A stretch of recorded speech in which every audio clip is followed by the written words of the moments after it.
परिवार को मालिक बनकर नहीं बल्कि माली बनकर संभालो, जो ध्यान तो सबका रखता हो पर अधिकार किसी पर नहीं जताता हो। श्री कृष्ण कहते हैं, कोई मौका दे तो उसे धोखा मत देना और कोई धोखा दे तो उसे मौका मत देना। मिलावट का दौर है, हां में हां मिला लिया करो, संबंध लंबे समय तक टिकेंगे। दीपक इसलिए वंदनीय है क्योंकि वह दूसरों के लिए जलता है, दूसरों से नहीं जलता है। खुद की कमजोरी जान लेना भी जिंदगी की सबसे बड़ी ताकत है। चलने की कोशिश तो करो, दिशाएं बहुत है। रास्ते पे बिखरे कांटों से ना डरो, आपके साथ दुआएं बहुत है। जो चाहा वो मिल जाना सफलता है, जो मिला है उसको जानना प्रसन्नता है। जिंदगी का सबसे खूबसूरत पौधा विश्वास होता है, जो जमीन में नहीं दिल में उगता है। अगर आप उस इंसान को ढूंढ रहे हैं जो आपकी जिंदगी बदल सकते हैं, तो एक बार आईने में देख लीजिए। खुद से ज्यादा हमें कोई नहीं बदल सकता। अपनी तारीफ खुद कर लिया करो, क्योंकि बुराई करने के लिए तो पूरी दुनिया मौजूद है। क्रोध एक ऐसा तेजाब है जो जिस चीज पर भी डाला जाता है उससे ज्यादा उस पात्र को नुकसान पहुंचाता है जिसमें वो रखा जाता है। बहुत मुश्किल नहीं है जिंदगी की सच्चाई समझना। जिस तराजू में दूसरों को तौलते हो, कभी उस पर खुद बैठ कर देखना। जलो वहां जहां जरूरत हो। उजालों में चिरागों के मायने नहीं होते। किसी को हरा देना बेहद आसान है, लेकिन किसी को जीतना बेहद मुश्किल। जिम्मेदारियां इंसान को वक्त से पहले बड़ा बना देती है। समय वह है जिसे हम सबसे ज्यादा चाहते हैं, पर जिसे हम सबसे गलत तरीके से उपयोग भी करते हैं। त्याग के बिना कुछ भी पाना संभव नहीं है। एक सांस लेने के लिए पहली सांस छोड़नी पड़ती है। पतझड़ में सिर्फ पत्ते गिरते हैं। नजरों से गिरने का कोई मौसम नहीं होता। जिसे खुद की गलती नजर नहीं आती, उस इंसान से दूरी बना लेना ही बेहतर होता है। जिनका दिल साफ होता है, दुनिया गलत साबित उन्हीं को करने में लग जाती है। जीवन में सबसे अच्छा सबक आप यह सीख सकते हैं कि कैसे शांत रहना है। यदि आप अपने सपने को पाने की हिम्मत रखते हो तो आपका हर सपना सच हो सकता है। समस्याएं देखकर जीवन में कभी हार मत मानो। क्या पता इसी समस्या के अंदर तुम्हारी एक बड़ी शुरुआत छुपी हो। अगर कष्ट बड़ा है तो कामयाबी भी बड़ी ही मिलेगी। भीतर क्षमा हो, क्षमा निकलेगी। भीतर क्रोध हो, क्रोध निकलेगा। भीतर प्रार्थना हो तो प्रार्थना निकलेगी। नफरत हो तो नफरत। इसलिए जब भी कुछ बाहर निकले तो दूसरों को दोषी मत ठहराना। आशा और विश्वास कभी गलत नहीं होती। बस ये हम पर निर्भर करता है कि हमने किससे आशा और किस पर विश्वास करना है। विचारों की खूबसूरती कहीं से भी मिले चुरा लो, क्योंकि चेहरे की खूबसूरती तो उम्र के साथ बदल जाती है, मगर विचारों की खूबसूरती हमेशा दिलों में अमर रहती है। जब हम कोई भी कार्य भगवान की याद में रहकर करते हैं तो उसमें भगवान की शक्तियां हमारी मदद करती हैं और हमारी सफलता निश्चित हो जाती है। अपनी परिस्थिति परमात्मा को सौंप दीजिए, क्योंकि जितना आप जीवन भर में कर सकते हैं उससे कहीं ज्यादा वो एक पल में कर सकते हैं। जिस इंसान को भगवान पसंद करते हैं, जिसे वो अपना खास बनाना चाहते हैं, उन्हें वो हमेशा असफल रखते हैं, हमेशा उनकी जिंदगी में मुसीबत डालते हैं।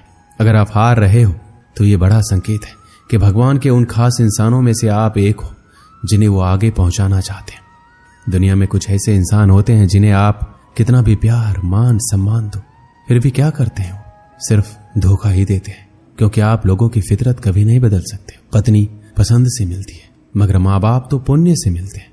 उनकी परवाह मत करो जिनका विश्वास वक्त के साथ बदल जाए। परवाह सदा उनकी करो जिनका विश्वास आप पर तब भी बना रहे जब आपका वक्त बदल जाए। रिश्ता चाहे जो भी हो, मजबूर नहीं मजबूत होना चाहिए। जीवन में धैर्य अत्यंत महत्वपूर्ण है, क्योंकि यह बात हमेशा याद रखिए, बूंद बूंद पानी से ही घड़ा भरता है। मन की सच्चाई और अच्छाई कभी व्यर्थ नहीं जाती। ये वो पूजा है जिसकी खोज ईश्वर खुद करते हैं। सुख हमारे अहंकार की परीक्षा लेता है, जबकि दुख हमारे धैर्य की। दोनों परीक्षाओं में उत्तीर्ण होकर ही हमारा जीवन सफल होता है। प्यार और सम्मान दो ऐसे उपहार है, अगर आप सभी को देने लग जाओ तो बेजुबान भी छुप जाते हैं। जिस दिन तुम्हें अपना मूल्य पता लग गया, उस दिन के बाद तुम किसी के द्वारा की गई निंदा या प्रशंसा से कोई फर्क नहीं पड़ेगा। संपूर्ण संसार में दुख से बड़ा कोई मित्र नहीं, क्योंकि दुख ही है जो इंसान को ईश्वर की याद दिलाता है। अच्छे व्यक्ति को समझने के लिए अच्छा हृदय चाहिए, ना कि अच्छा दिमाग, क्योंकि दिमाग हमेशा तर्क करेगा और हृदय हमेशा प्रेम भाव देखेगा। सत्य केवल उन लोगों के लिए कड़वा होता है जो लोग झूठ बोलने के आदी हो चुके हैं। हर अनुभव कुछ ना कुछ सिखाता है, इसलिए हर अनुभव महत्वपूर्ण है। हम अपनी गलतियों से भी सीख सकते हैं। पेट में गया हुआ विष केवल एक मनुष्य को मारता है, परंतु कान में गया हुआ विष कई संबंधों को मार देता है। अपनी नजर हमेशा उस चीज पर रखो जिसे तुम पाना चाहते हो, उस पर नहीं जिसे तुम खो चुके हो। इंसान की आदत है, नहीं मिला तो सब्र नहीं करता, और मिल जाए तो कदर नहीं करता। जिंदगी में सब लोग दोस्त या रिश्तेदार बनकर नहीं आते, कुछ लोग सबक बनकर भी आते हैं। पीठ हमेशा मजबूत रखनी चाहिए, क्योंकि शाबाशी और धोखा दोनों ही पीछे से मिलते हैं। कुछ लोग आपसे इसलिए भी नफरत करने लग जाते हैं क्योंकि आपकी सही बातें उन्हें कड़वी लग जाती है। जो साथ रहकर भी किसी के हो, वो दूर रहे तो ही अच्छा है।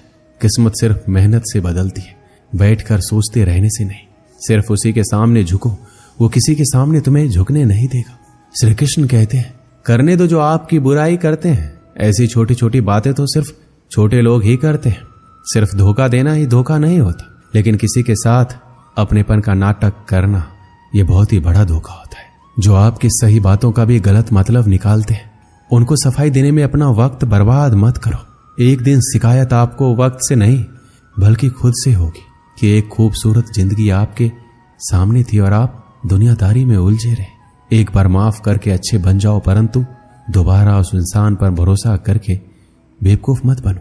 अपने तो वो होते हैं जिन्हें आपके दर्द का एहसास हो, वरना हाल चाल तो रोड पर आते जाते लोग भी पूछ लेते।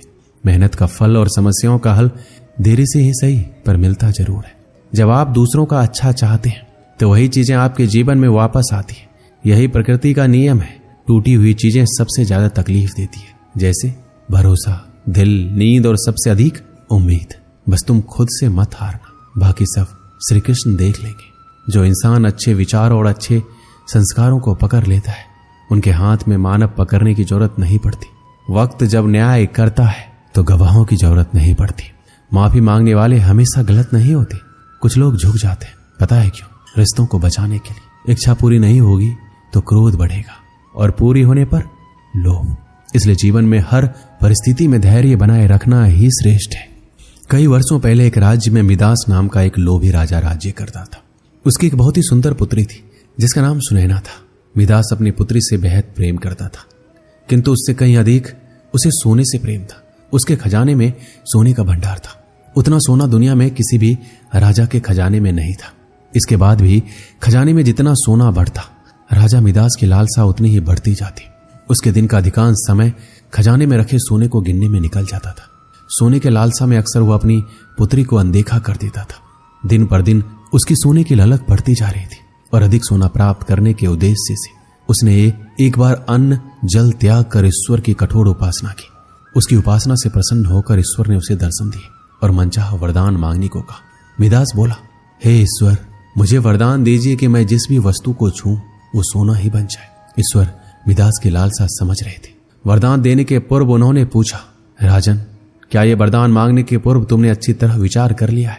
हे ईश्वर, मैं इस विश्व का सबसे धनी राजा बनना चाहता हूं। मैंने अच्छी तरह से सोच लिया है, मुझे यही वरदान चाहिए। कृपया मुझे यह वरदान प्रदान कीजिए।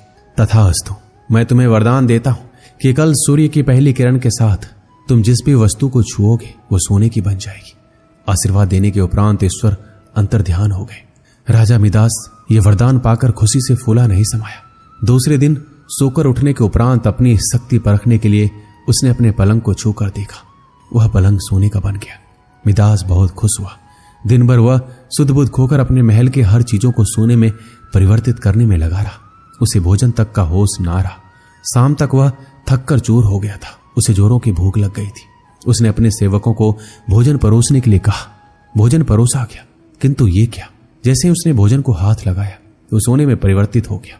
अब सोने को तो खाया नहीं जा सकता था। भूख से बेहाल राजा मिदास ने फल खाकर भूख मिटानी चाहिए, किंतु उसके छूते ही वो भी सोने में परिवर्तित हो गया। वह गुस्से से तिलमिला उठा और उठकर बाहर चला गया। बाहर टहलते हुए अपने महल के उद्यान में पहुंचा। वहां उसने देखा कि उसकी नन्ही पुत्री सुनैना खेल रही है। उसका सुंदर मुख देख राजा के मन में प्रेम उमड़ आया। कुछ क्षणों के लिए वह अपनी भूख भूल गया। जब सुनैना ने अपने पिता को देखा तो उसके पास दौड़ी चली आई और प्रेम पूर्वक उससे लिपट गई। राजा मिदास ने प्रेम जताते हुए उसके सिर पर हाथ फेरा और तुरंत ही वह सोने में परिवर्तित हो गई। अपनी नन्ही पुत्री को सोने का बना देख वह दुखी हो गया और रोने लगा। उसने पुनः ईश्वर से प्रार्थना की, प्रार्थना सुनकर ईश्वर प्रकट हुए और उसने पूछा, राजन क्या हुआ, अब तुम्हें क्या वरदान चाहिए? मिदास रो रो कर कहने लगा, हे ईश्वर मुझे क्षमा करें, सोने की लालसा में मेरी बुद्धि भ्रष्ट हो गई थी। मैं ये वरदान मांग बैठा था, किंतु अपनी पुत्री को खोने के बाद अब मेरी आंखें खुल गई है। मुझे समझ आ गया है कि हर वस्तु अमूल्य है और उन सब में सबसे अमूल्य है मेरी पुत्री। भगवान कृपया ये वरदान वापस ले लीजिए, मेरी पुत्री मुझे लौटा दीजिए। मैं सोने की लालसा त्याग दूंगा और अपना कोषागार निर्धनों और जरूरतमंदों के लिए खोल दूंगा। ईश्वर ने जब उसके पछतावे के आंसू देखे तो अपना वरदान वापस ले लिया। दूसरे दिन सूर्य की पहली किरण के साथ सारी वस्तुएं अपने वास्तविक रूप में आने लगी। राजा मिदास की पुत्री भी अपने वास्तविक रूप में आ गई। उसने अपने वचन के अनुसार अपना कोषागार निर्धनों और जरूरतमंदों के लिए खोल दिया। उसका लोभ खत्म हो चुका था। वो एक संतुष्ट जीवन व्यतीत करने लगा। इस कहानी से हमें क्या सीख मिलती है? धन महत्वपूर्ण अवश्य है, किंतु सर्वस्व नहीं। प्रेम, खुशी, संतुष्टि कभी भी धन से खरीदी नहीं जा सकती। इसलिए लोभ ना करें। लोभ का परिणाम हमेशा बुरा ही होता है। दोस्तों, इस वीडियो में बस इतना ही। मिलते हैं अगली वीडियो में। अपना ख्याल रखिएगा। जय श्री कृष्ण।